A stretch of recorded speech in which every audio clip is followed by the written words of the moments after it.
සුප දවසක් වේවා ඔයාලා හැමෝටම. අද මං කතා කරන්න යන්නේ දියසෙන් කියලා හඳුන්වන ධාර්මික නායකයාගේ පැමිණීම සිදු නොවන්නේ ඇයි කියන ගැටලුව ගැන. අපි මුලින්ම දැනගන්න ඕනේ දියසෙන් කියන්නේ කවුද කියලා. සතුටින් සැනසීමෙන් ජීවත්වන ශක්තිමත් ජනතාවක් ජීවත්වන භූමිය නැවත ගොඩනැකීම සඳහා දිවි හිමියෙන් කැපවෙන බුද්ධ ශාසනය නැවත නගා සිටුවීම සඳහා දිවි හිමියෙන් කැපවන ජනතාව බුදු දහම කරා මහා සංඝරත්නය කරා යොමු කිරීම සඳහා බුද්ධිමත් වගේම ඍජු නායකත්වයක් ලබා දෙන තැනැත්තා දියසෙන් යනුවෙන් හඳුන්වනවා. ඔහු සෑම ජාතියකට වගේම ආගමකටම ගරු කරන නායකයෙක්. නමුත් ඔහුගේ පැමිණීමත් සමග බොහෝ මිනිසුන් මිත්‍යාවෙන් බැහැර වෙලා බුදුදහම කරා ගමන් කරනවා කියන කාරණාව ඔබ සහ මම ඒකාන්තයෙන්ම තේරුම් ගත යුතුයි. දියසෙන් ඇත්තටම අති උතුම් ශ්‍රේෂ්ඨ රජෙක්. ඔහු සැබෑම පාලකයෙක්. ඔහුට රජවීමට අවශ්‍ය පසුබිම ස්වාභාවිකවම නිර්මාණය වෙමින් පවතිනවා කියලා හිතාගත්තු සමහර මිනිස්සු ඔවුන්ගේ දුශ්ශීල ජීවිතය වෙනදා වගේම සුපුරුදු විදියටම ගත කරමින් පවතිනවා. ඒ වගේම ඔවුන් හිතනවා ඉබේම ධාර්මික නායකයෙක් පහළ වෙයි කියලා.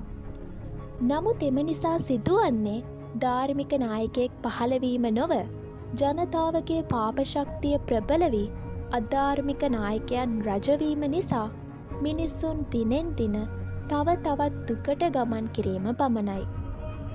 නමුත් අපි දැනගත යුතුම එක්තරා විශේෂ කාරණාවක් තිබෙනවා. එනම් මුළු මහත් ජනතාවක් හැටියට අපිට ඉතාම කෙටි කාලයකින් ඔහුගේ ගමන ඉක්මන් කිරීමේ හැකියාවක් තිබෙනවා.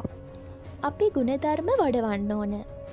දියසෙන් කුමාරයා ඉතාම පරාර්ථකාමී එඩිතර ශක්තිමත් තරුණයෙක් නිසා ජනතාවගේ සීලය උසස් වූදාට ඔහුගේ ගමන ඉක්මන් වෙනවා.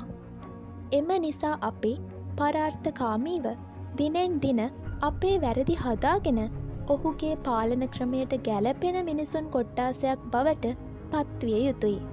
අපි කළ යුතු දේ සීලය ආරක්ෂා කිරීම.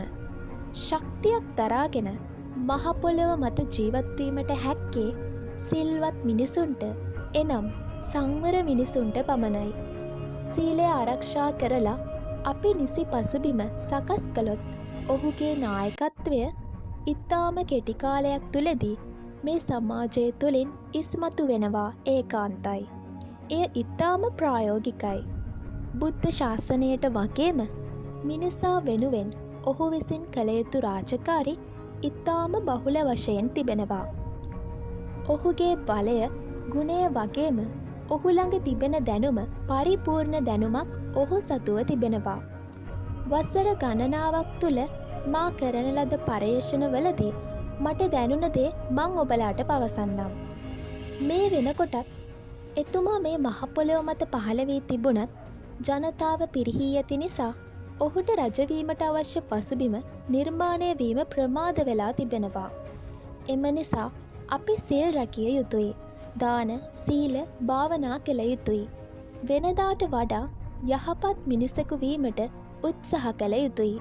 අනවශ්‍ය නිෂ්පාදන සමග මුදල් හුවමාරු නොකළ යුතුයි. එවිට සමස්තයක් විදිහට ජනතාවගේ පුණ්‍ය ශක්තිය වැඩිවීම නිසා වගේම එතුමාට පාලනය කළ හැකි ජනතාවක් බිහිවීම නිසා හේතුඵල දහමට අනුව දියසෙන් කුමාරයාගේ පහළවීම ඒකාන්තයෙන්ම සිදුවනු ඇත. තෙරුවන් සරණයි. ඔබ සැමට ජය වේවා.